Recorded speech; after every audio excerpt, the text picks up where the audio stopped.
이 인공지능이 생성해낸 어떤 이미지들이 가지는 속성이 있을 거 아니야. 그것들을 좀 파고들면서 어떤 이야기를 할 수 있을지에 대해 좀 고민을 했던 것 같아.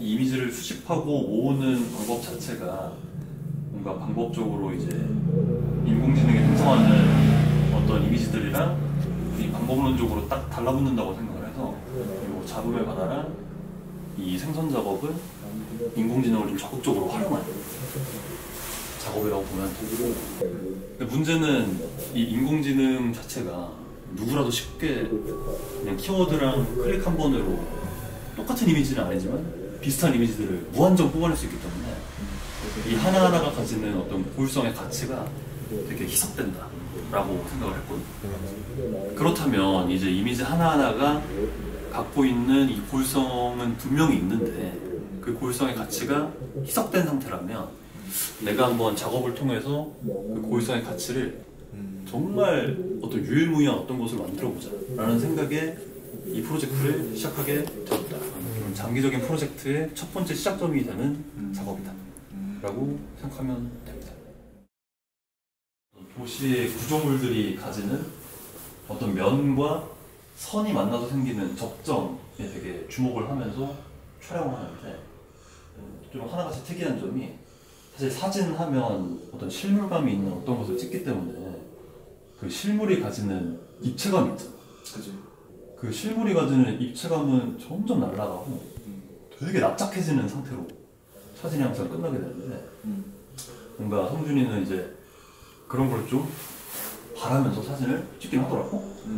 이런 어떤 건물의 접점, 그러니까 하늘과 닿는 접점들을 촬영을 한 후 이 사진을 크롭하는, 그러니까 잘라내는 과정 속에서 이 건물의 면적과 하늘의 면적이 경쟁하듯 밀어내기도 하고 밀려나기도 하면서 가장 납작해지는 부분, 가장 얇아지는 부분에서 딱 크롭을 멈추고 작업을 끊는다고 하더라고.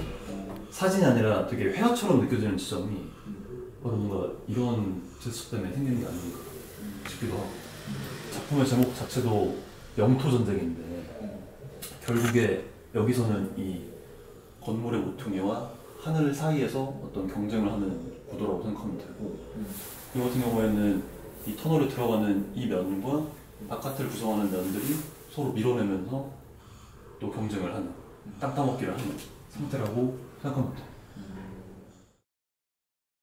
카인이 아벨을 돌로 내리 찍어서 죽이게 되는데,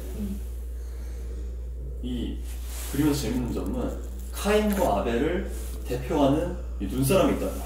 그래서 이 서 있는 눈사람이 카인이고 누워 있는 눈사람이 아벨인데, 눈사람 같은 거 표현할 때 팔 같은 건 이제 나뭇가지 같은 걸로 표현을 하잖아. 그치. 그래서 지금 카인 눈사람이 이 가냘픈 나뭇가지 팔로 이 돌을 쥐고 아벨을 내려 찍으려고 하는 장면이라고 하더라고. 근데 이게 사람이 아니라 눈사람이니까 이걸 내려 찍어서 얘를 확실하게 죽이고 싶은데 마음처럼 잘 안 돼. 그래서 바들바들 떨리는 그런 상황이야. 그래서 아벨을 향한 질투와 증오만으로도 얘를 빨리 죽이고 싶은데 눈사람이라서 그렇게 되지 않네. 그러니까 불가능한 상황인 거지. 그래서 뭔가 이 작품과 좀 궤를 같이 하는 부분이 있다는 점이 좀 재밌었고. 그러네. 그리고 더 웃긴 건 카인과 아벨이 눈사람이고 배경을 보게 되면 되게 이제 날씨가 좋지 않아. 철량하죠. 사실 둘 다 지금 녹아내리고 있는 상황이야. 카인 스스로도 시간이 별로 없어. 근데 얘를 빨리 죽여야 돼. 빨리 죽여야 되는데. 아무튼 그런 되게 아이러니한 상황 속에서 그려진 작품입니다. 뭔가 그런 걸 좀 알고 보면 확실히 재밌는 구석이 있다.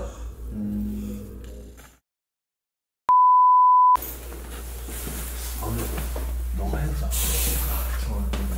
내가 거들게. 차라리 그게 나을 것 같아. 이제 도리 같은 경우에는 그 맹신하는 어떤 사람들의 속성이나 그 상황들을 좀 파헤치면서 작업을 한다고 이야기를 했었는데, 이제 요새 사실 반려동물 너무 많이 기르고, 그리고 반려동물에 대한 지식도 많이 늘어나면서 이 대하는 수준 자체도 많이 올라갔단 말이지.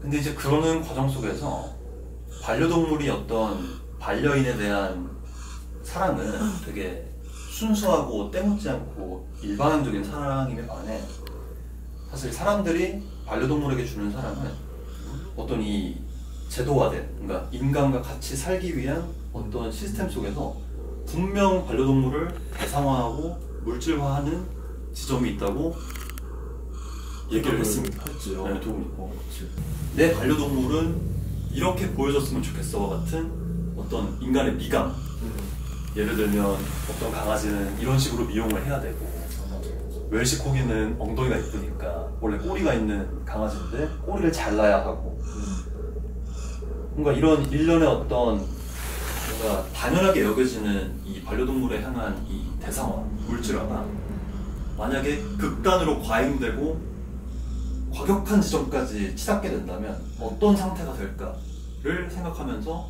영상 작업을 만들었습니다. 그러니까 이제 뭔가 사람들이 그 고양이에 대해서 생각하는 상태에 비해서 그 고양이가 실질적으로 겪고 있는 어떤 이제 그 사회적인 부분은 아직 많이 좀 미비하다라고 할 수 있는 거지.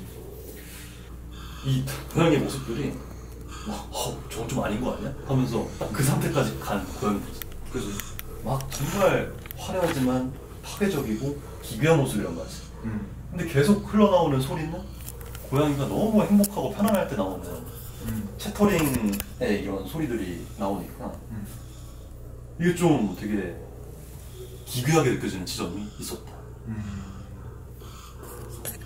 뭔가 형용할 수 없는 그런 느낌을 주고 싶었어 나도.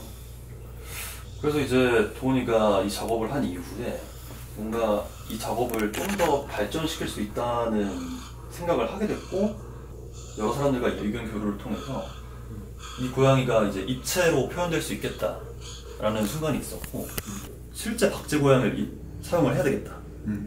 그래서 도훈이는 이제 박제 고양이를 구하게 됐지. 그지. 그리고 거기에 이제 영상처럼 이렇게 피어싱을 달고 염색을 하고. 그래서 이제 어떻게 보면 철저히 대상화되고 물질화되면서 파괴된 상태의 고양이라고 생각하면 될 것 같아. 막상 그걸 내가 내 힘으로 말하려고 하니까 아무리 정리가 안 되는 거야. 맞아. 나도 도슨트 할 때 내 작업 설명하는 게 제일 힘들었어. 그렇지. 응, 내 작업이 제일 안 돼. 이상하게. 얘기를 하는 시점이다 보니 좀 더 깔끔하게 정리가 됐던 것 같아요. 이러면서 좀 발전하는 게 아닐까. 그 다듬는 과정 속에서 주관이 엄청 들어간다고. 그냥 쭉 작업 얘기 해봐. 이렇게 객관적으로 싹 정리하는 글도 좀 같이 해놓은 게 좀 더 이 전시의 완성도를 높인 게 아닌가 싶기도 하고. 이게 그리고 카메라를 되게 의식하게 되네. 되게 의식하게 되네. 나는 일부러 의식 안 하는 거를 의식하고 있어.